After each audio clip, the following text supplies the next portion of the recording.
Recording is started. Hey, there we go. So Good once morning. again, good morning to all. The October issue was wonderful.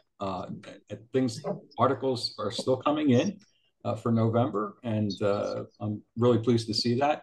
I do have a request. Even though our deadline is officially the 23rd, last month an awful lot of stuff came in on the 23rd. If you could set the 21st as your deadline date, and then understanding that we have a couple days window there to get things in, that would be helpful. It's a crush on the editors to get everything all at once. So I try to forward your articles to them as they come in. But when they all come in at once, it's a crush. So if you can get it in a little bit early, that would be great. So, and especially for November and December, that's really important because we have, I'm sorry? Okay. We have holidays coming up that will affect our schedule. So, for example, November, we have Thanksgiving that comes in the midst of our January preparations. And the same thing will happen again in December, getting ready for February, where the holidays will certainly make getting everything in on time a little more difficult. So if you can get your articles in a little bit early, that would really be helpful. Yeah. So one of the issues that keeps coming up from a lot of people is word processing issues. If some of you do not have Word or don't have access to Microsoft Word, and so articles have been, they come in different formats. It's really important that we get the word format, even if you have a Mac, or if you don't have the Microsoft Word program, there are other alternatives that can help you. And I'm going to share some with you now.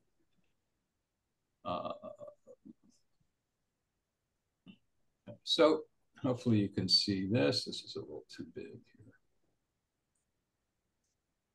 So there are alternative sources for creating Word documents in the docx format. So Google Docs is one example. Everybody has access to it. If you have Google, you have access to Google Docs. Aaron? And you just when you get to Google Docs, you just say start a new document. That is a Word document that you're creating, and when you finish it, you can save it in the docx format. So it's very easy, no matter what computer system that you're using. There are other free programs as well, like Apache OpenOffice. All you have to do is type in OpenOffice or free OpenOffice for a search, and these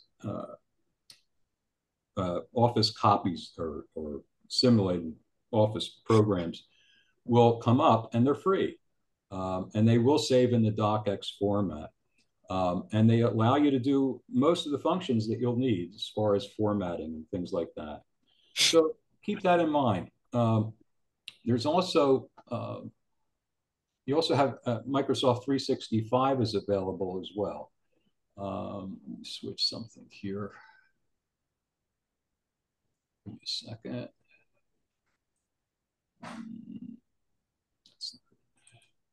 Sorry, too many things on my screen here.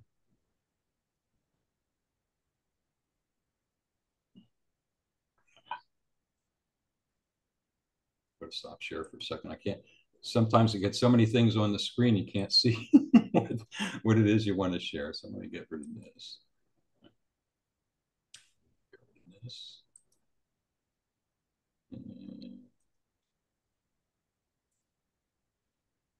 It's not what I wanted.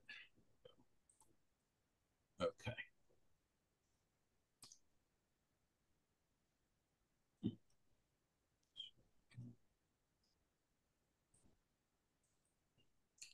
So for example, this is Google Docs. And it's just a matter of starting a new document if you're going to start one, a new article. You set up your formatting if you wish. at the beginning, or you can just start typing if you want and do your formatting later.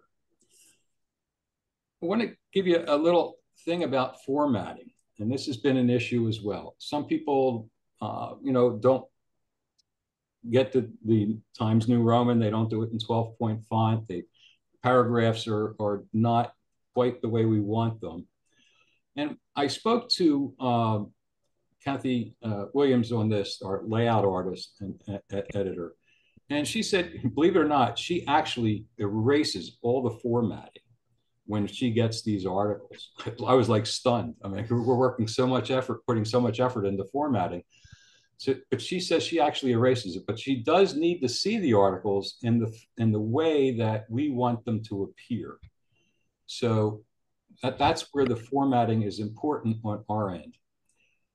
If you can't format, if you're having trouble with it, it's okay. The editors should easily be able to correct that simply by highlighting everything. And there's different ways. So MS-65, 365, for example, the way to do that, and here, it's a little complicated, but you actually have to highlight what you want to format. And then you go to format, or you go to the various texts. So here we have Arial. So I can just change it to Times New Roman, and I can change it to 12, and that takes care of the formatting there. But now what do we do about the paragraph thing? And that's where your three buttons over here are very important. You click on that, and you'll see some options come up. Where am I here? Of course, now it's not working. But usually the options come up and gives you paragraph formatting.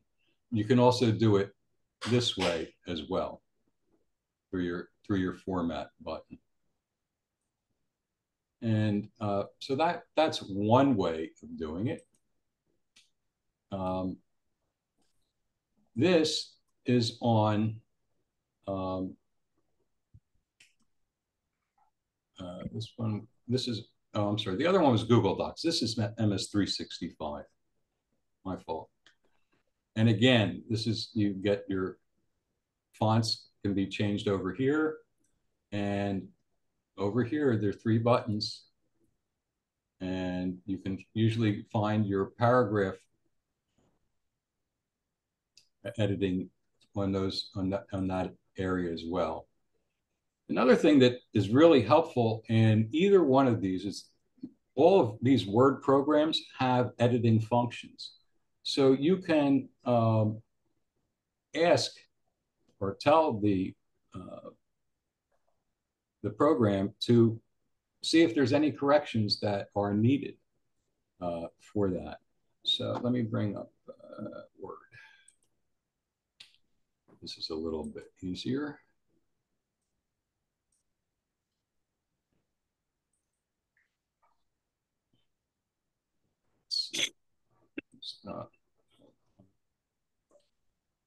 Sorry, it gets a little bit awkward.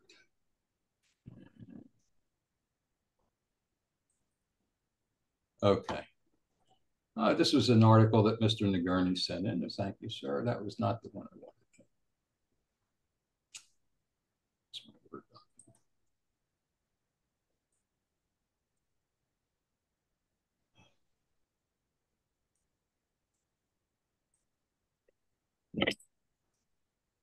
I have to do this again. Sorry.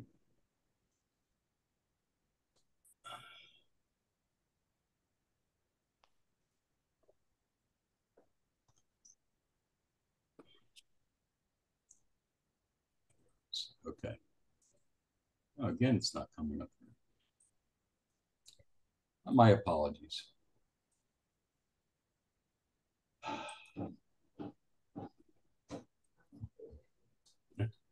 I'm trying this one more time, then I'll move on to something else.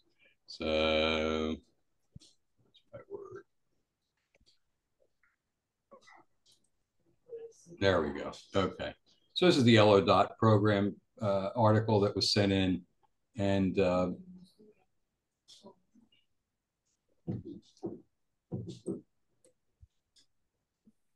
so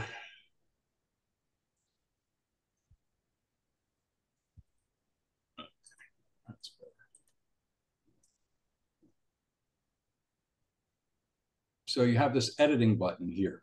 This is to help you select, but you have an editor function. This is even better. And when you click on it, you'll notice that a percentage number comes up and it tells you what you need to do to make your article better. Correct spelling, if there are any spelling mistakes in this one, there are no spelling mistakes, but there are 4 grammar issues. And they usually highlight them. And sometimes they're very easy to find. So like this one here, they're telling you, you click on it and it tells you that you don't need the comma there. The comma is not necessary. So you just click on it and the comma disappears. All right. And then you see that we still have some grammar issues here. So we go over here and here it's asking you to change a wording. So if instead of, if the name Donald Anderson isn't familiar to you, it's saying to get rid of the to you. It's not necessary. Steve, what program are you in now? So this is Microsoft Word. Okay. But all the, the other programs also have the same function. So you can go to in Google Docs or in the MS365. They both have editing functions like this. They're not. I just don't remember ever seeing that editor button that you're showing. That's pretty neat. So that's in Microsoft Word, and it does give you, it even tells you like formality. Are you being too formal? Are you being not formal enough? And it'll give you little things like that. Talks about punctuation problems that might be there, and it highlights it for you. So here there's a punctuation. I don't know if you can see it there, but there's actually one piece too many. All you have to do is click on it, and it disappears. And it'll go away. There are other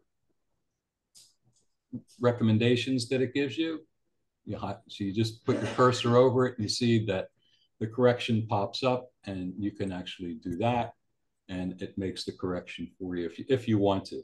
You have to be a little careful when you do that because sometimes the writer wants to have the say the certain way and the editor here is just a machine and it doesn't know that you want to keep it that way.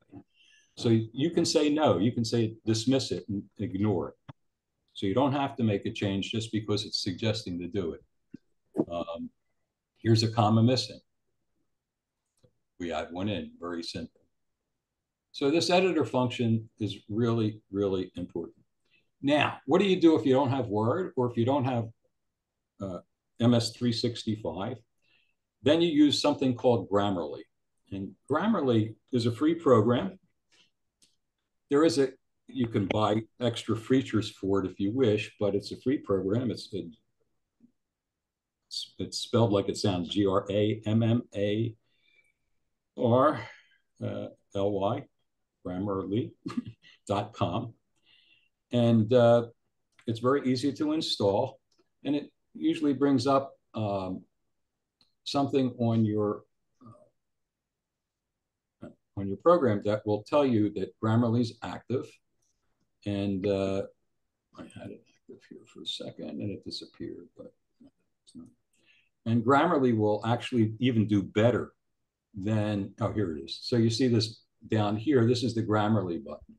So it's telling me, Grammarly is telling me I have 14 mistakes, 14 errors that could be looked at, all right?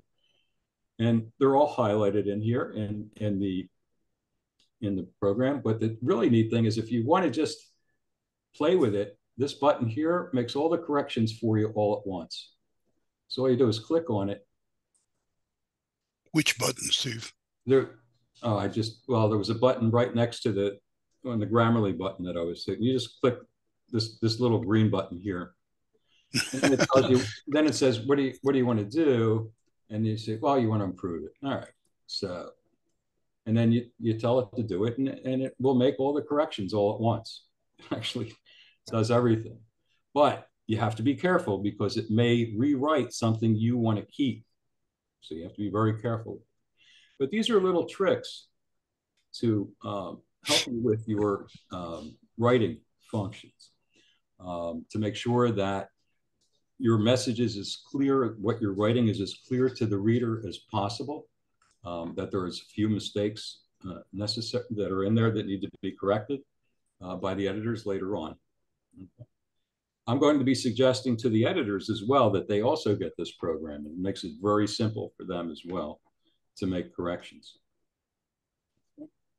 Any other questions on word processors or editing functions? No. Good. So let me stop share for a second and get back into my agenda. Okay. Some of you don't have Word to save, be able to save in a docx format. I just want to say, if you're sending some of the editors can't work with a docx, and I'm going to be asking them to actually get one of these Word simulated programs to help them so that they don't have this issue anymore. Otherwise, I have to convert everything to the old Word format. So in any case, the other thing I wanted to talk about was some article ideas. Right? So we have monthly issues, and I'm hoping to have monthly themes. So the theme for October has, been the beginning of the fall season, and we had history was a big part of it. Hershey's Mill history was a big part of this issue, and also the election, upcoming election. They were two of the focus features that we had for October. For November, I'm looking for anything that has to do pretty much with Thanksgiving. We want to have this idea of how do we give thanks in the village. If we're doing recipes, for those of you who do recipes, let's make, we're getting them in for Thanksgiving type recipes. Same thing will happen for Christmas. For December, we want to have Christmas type articles, articles that focus on the upcoming holidays, Christmas and New Year's. I'll be looking for theme ideas for the upcoming months. For January, for example, maybe activities in and outside the mill that are doable either from in the home or outside the home during the winter months when sports activities are at a minimum, things like that. Just to keep, kind of keep each monthly issue focused on a particular topic as much as we can. Another thing is to start reporting on recent Hershey's Mill events. We have a lot of stuff about what's coming up. We always seem to have an awful lot of things telling us what is about to occur, but we don't really have any reviews on what has happened already. So for example, just for the September issue, I did an article on the play that was just done, Fantasy Mill. And just went to see the play, and you write a couple hundred words about it and feature the people that were in it and take some pictures. And, you have an article idea for something that recently happened. People like to see their name in print. They like to see their picture in print. So in the magazine, we should always keep that in mind. So we've had an awful lot of pictures of plants and animals and things like that, and that's nice. But I think people would be more interested in seeing pictures of people doing things in and around the village, or reading articles about what's been happening in and around the village.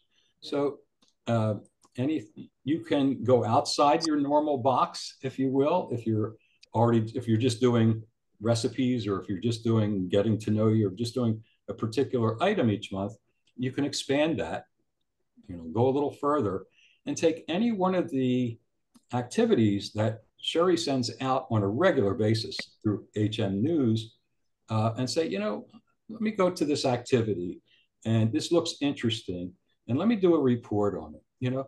Who was the presenter? What was talked about? When did this occur? Will it happen? Will there be future ones? How many people came? Was it well received? I mean, things like that. So you can talk about it, and you have a nice little article. And the big thing is you feature people. You feature their names in there and their pictures. And I guarantee it will have extra readers for it. They'll actually save their magazines because there are pictures in it. where their name is in. So try to keep that in mind. Other ideas for that, by the way, simple suppers. It's been a big deal since Zoom, since COVID. These simple suppers. I've never seen an article on it, other than Sherry sending out a notice saying simple suppers and here's what's coming up. How many people are actually using it? How effective is the program? Is it doing what it was intended to do? So Steve, we sent out an article on it some time ago. Maybe it's time to repeat that. I get the counts every month for, how many meals that they sold, etc. We still get a lot of interest in that. So I can resend the email, or I can send you that for an article. So that would be, the information is interesting, but what also would be nice is an interview with the people who use it. Get some quotes from them. How effective is it, the program for them? Does it save them money? Do they like the food that's being served? I mean, what suggestions would they have for changes? I mean, there's all sorts of things that you can ask about in an interview with these people and to include in your article. So that's just, another idea. I'd like to see articles from Ed McFalls or anything on Hershey's Mill infrastructure. So, ask if somebody could take the initiative to contact Ed and say, what's coming, what's happening that's we should be aware of, or what has happened that you would like to brag about. I think Ed knows more about what's going on in Hershey's Mill than anybody else. And it would be nice to have an article from him once in a while. He could tell us more about what's happening in the community center, updates and things like that. Village news, social highlights, births, weddings, awards, people, anything at all to get their name in print. I think it's really nice. And when I say a birth, how many of us have had a grandchild born recently? So how do you get this information? One of the ways to do it is through the village presidents or through the village councils. So you can contact somebody within these villages and you say, I'm putting together an article. Can you tell me, give me some highlights of what's been happening in your village? Is there anything that we can announce that is noteworthy? Doesn't have to be, not going to happen all the time in all the villages, but it might be nice to have a column that says here, what's happening in Hershey's Mill to individuals that change their lives. There was things like the fake news program that was just on recently, and a report on that. Was it well attended? How many times was Sherry requested to repost it so that people could see it over and over again? Maybe the tree lighting that's going to be coming up. How about a review on that? So these are just different ideas that can be done. I don't want to take too much more time for you, but I do want to say this. When a regular columns where you're doing things on a regular, like recipes, for example, don't just list a recipe. Just don't tell us what the ingredients are and how to make it. Tell us that you made it.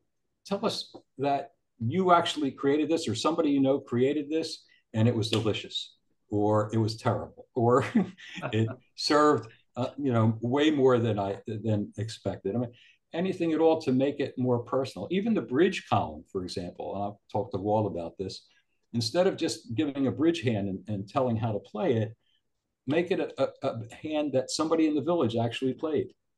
Or in that, tell about how to play bridge in Hershey's Mill. So it shouldn't just be the bridge article and the one item about the particular hand, but there's also what activities you can play bridge at, so you can actually get involved in it. Same thing with the sports and clubs. More names, people, always people. Tech committee. Give us real life examples of the problems that are occurring. So if people are having computer crashing issues, let's talk about that. So you don't have to give a particular name, but this is an actual occurrence that happened here in Hershey's Mill, and this is how to fix it. This is how to solve that particular problem. It's just for example, and it goes through any of the other items as well. Local history and local events, the more of them that we can do, the better. So local history, if we get an awful lot of post office articles, we have some on file still. So we don't really need a whole lot more of post office articles, but I do want local history. So there are museums in the area, there are schools, there are Revolutionary War sites galore nearby. Let's hear about some East Goshen events that might affect us, Chester County. Steve? Yes. When you get through your list, may I briefly discuss the project you and I were working on? Yes. Okay, thank you. All right, just give me one more second on Sure. that. Okay. So the other thing is for local events. So we have colleges nearby, like Immaculata.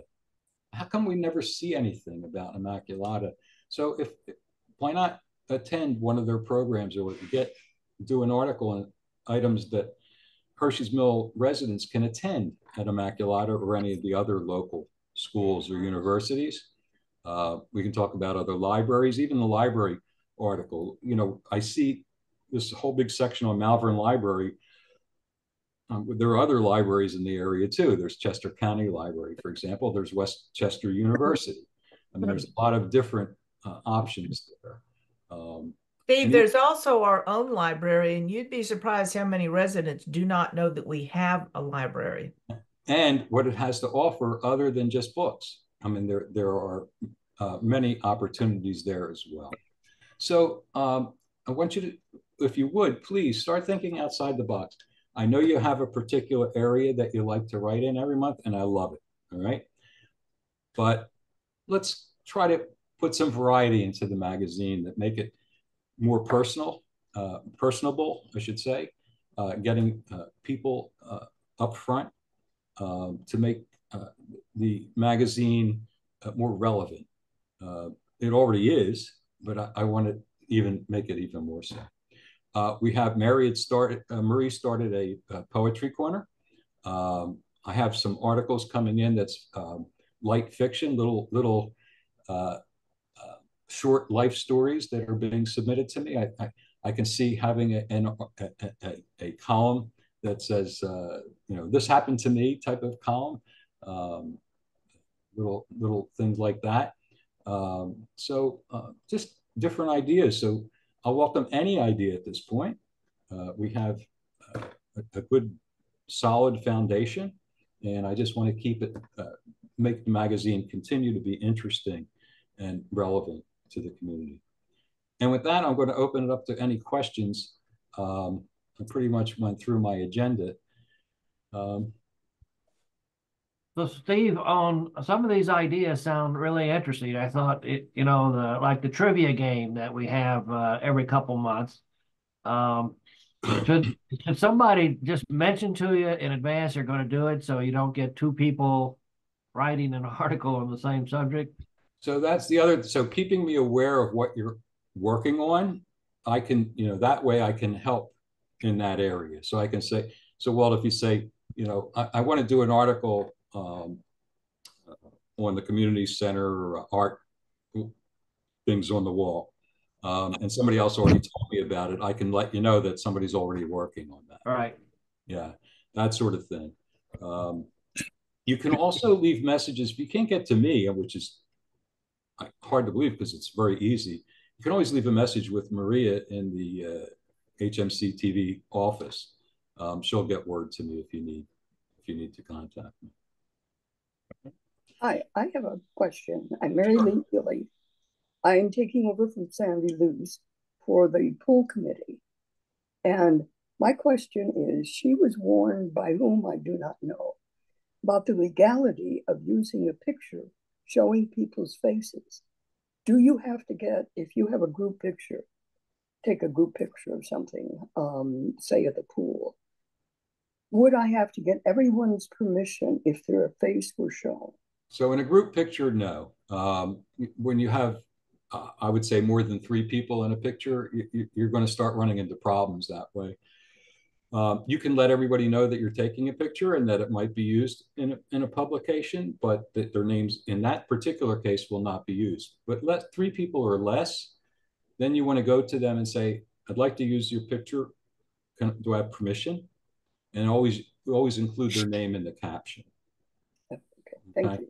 But there was, for example, I think it was in the August issue, we had this big picture on the cover of the pool with all these people in there. There's no way in the world we could get all those names in or ask them all for permission. Those are just general pictures. Yeah. So oral permission is good enough. We don't need to start creating a form for them to sign off. Correct. Yeah, not for our purpose. We're not selling the magazine out to the public. I mean, it's just for our own residential use. So we just want to make sure that people are okay with putting their picture in the paper and their name in the magazine. Some people don't like it, and so you can't use that. That goes for anything you take off the internet, any pictures, graphics, anything like that. You have to give a source. Any quote, please give the source, either in the body of the article or at the end. We've been using those notations. So please continue to do that. I may call for these kind of meetings maybe once every 2-3 months. I try not to do it too often. I know everybody's time is valuable. It's very hard to get everybody together. But please stay in touch with me. I could really use, I was Marie's assistant. That's how I got this job. I could really use an assistant, and not because I'm planning to give the job up, but because one never knows when one might not be available. And it's always good to have a backup. So, you know, at our age, one never knows what health conditions will require.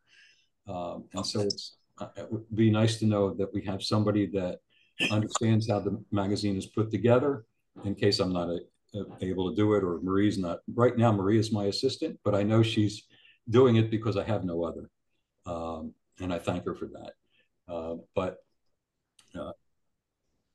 if any volunteer or anybody would like to learn how to do this, I'm more than happy to share the load with you and to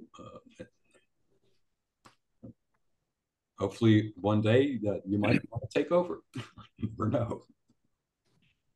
Okay. Is that a threat or a promise? Well, you know, no, you know, so far it's been a lot of fun. I got to admit, at times it gets a little hairy because you have deadlines to work with, and of course we all have other lives that we do too. The magazine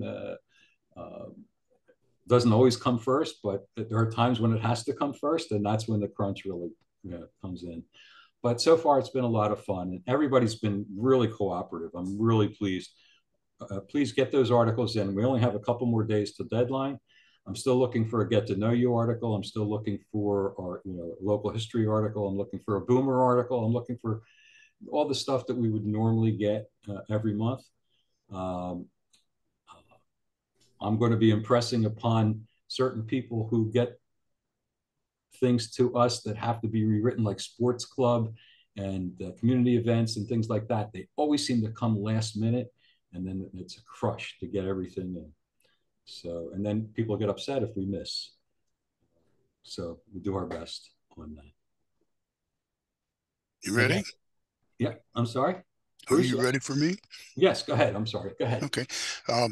What I'm going to talk about actually came out of a mistake. Marie and I worked on the project profiling volunteers, and I got off on the wrong track, and she got me back on, and that got done right. But the new project has to do with people in the village who have made a major difference in their world.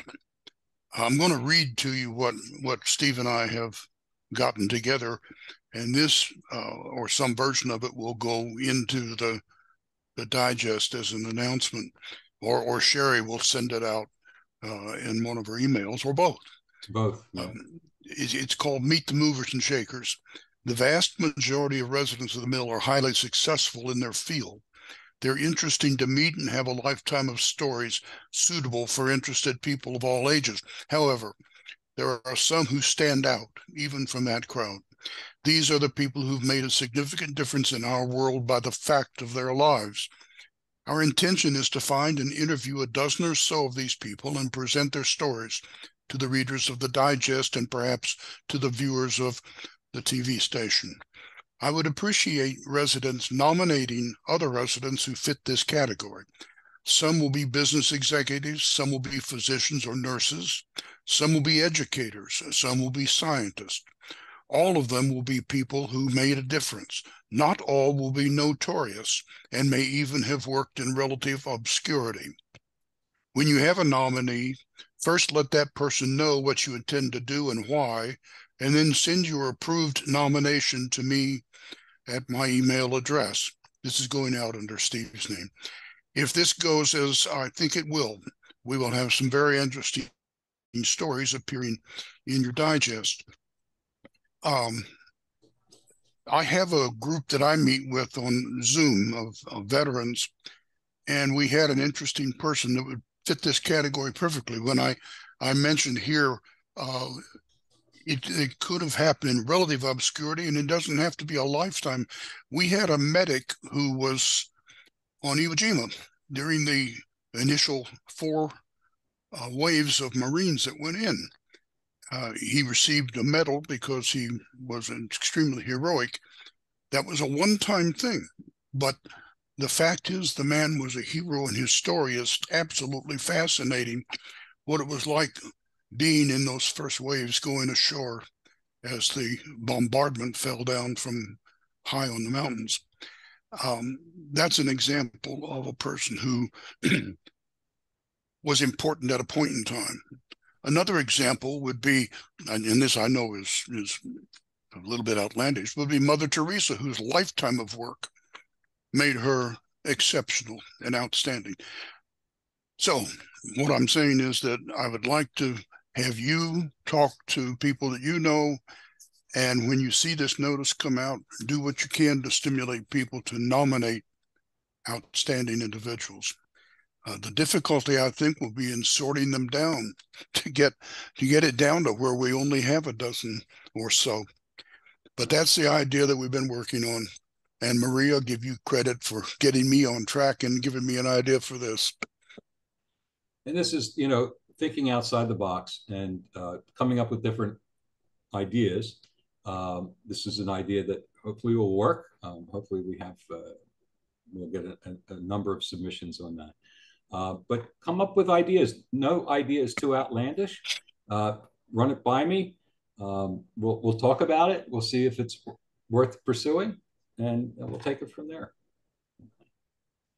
So I'll let you go. Thank you again very much for attending this morning. Like I promised, I didn't want to keep you too long. Let's get those articles in. Perfect. Thank you.